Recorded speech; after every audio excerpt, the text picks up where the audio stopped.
This episode, we're going to be talking about another misconception that is very, very common. I can't seem to lose my stubborn belly fat or my limb fat or any other localized fat.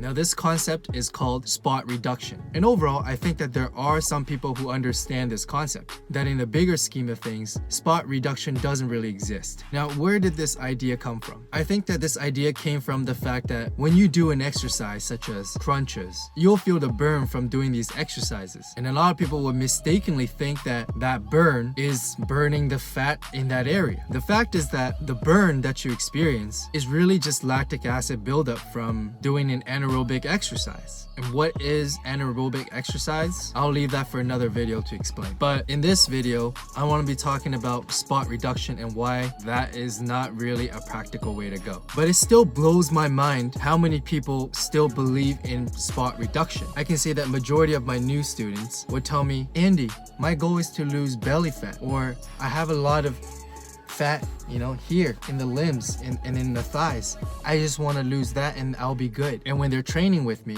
they would ask, how come I'm not doing a bunch of crunches?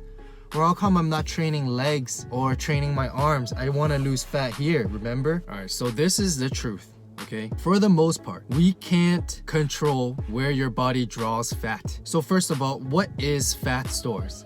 Fat stores are simply energy storage in your body. So your body stores fat in case that your body needs extra energy if there is a food shortage. Your body doesn't store fat so that it purposely screws with you and make you look ugly. Your body is trying to survive, and that's why it stores these fat. Now, where it stores fat or retrieve fat from, that is determined largely by your genetic script. And in most cases, you don't really have a control over that. So for example, for men, we would lose fat everywhere else, and finally at the end, when you pretty much have no more fat left on other areas, then it will start drawing fat in the abdominal. So that is why for guys, we have that belly, and for women, that's usually the limbs, because you would lose fat everywhere else before you lose the fat in the limbs. And that is largely determined by your genetics and hormone signals, specifically your testosterone versus your estrogen. And just because you do a bunch of crunches doesn't mean your body will draw fat from your belly. And just because you do a bunch of squats doesn't mean your body will draw fat from your thighs. It doesn't work like that. In fact, what it would do if you were to do a bunch of crunches is to build muscle in that area. That's it. It will build muscle underneath that fat. So if anything, it will make your abdominal look bigger. So then how do we actually lose the fat there? Well, the answer is you're gonna have to be on a calorie deficit, as we talked about how important calories are. You're gonna have to be on a calorie deficit for a prolonged period of time. Eventually, when your body runs out of fat to draw from elsewhere, then it has to start drawing fat from your belly and other stubborn areas. And remember,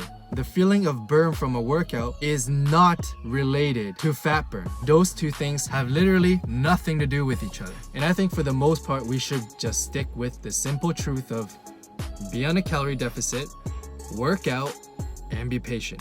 Alright guys, if you like how I tell you guys the cold hard truth, then tap that follow button for more. Hope you guys are now one step closer to the truth. And if you like videos like this, please help me and help everybody by sharing this video, and to people who you think have these misconceptions. Alright, take care guys, and stay tuned for the next episode.